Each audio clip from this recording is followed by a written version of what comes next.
மக்களவை தேர்தலில் கர்நாடகா, ஆந்திரா, கேரளா, தெலுங்கானா உள்ளிட்ட மாநிலங்களில் விடுதலை சிறுத்தைகள் கட்சி போட்டியிடுவது குறித்து அந்த கட்சியின் தலைவர் திருமாவளவன் தென்னிந்திய நிர்வாகத்துடன் ஆலோசனை நடத்திய பிறகு செய்தியாளர்களை சந்தித்தார்.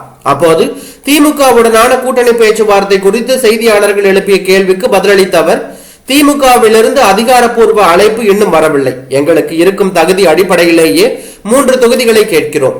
முதற்கட்ட பேச்சுவார்த்தை மட்டுமே தற்போது முடிந்து உள்ளது. 2ஆம் கட்ட பேச்சுவார்த்தையில் தான் சூழலுக்கு ஏற்ப கூட்டணி மற்றும் தொகுதி பங்கீடு முடிவுகளை எடுப்போம்.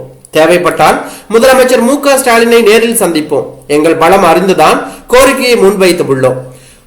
பானை சின்னத்தில் விசிக போட்டியிடும் என கராராக பதிலளித்து உள்ளார் திருமாவளவன். திமுகவின் முக்கிய கூட்டணி கட்சியான விடுதலை சிறுத்தைகள் கட்சிக்கு இன்னும் அழைப்பு விடுக்காதது கூட்டணிக்குள் குழப்பத்தை ஏற்படுத்தியுள்ளது. அதே போல காங்கிரசுடனும் திமுகவின் தொகுதி பங்கீடு உறுதியாகவில்லை என்பது குறிப்பிடத்தக்க ஒன்றாகும்.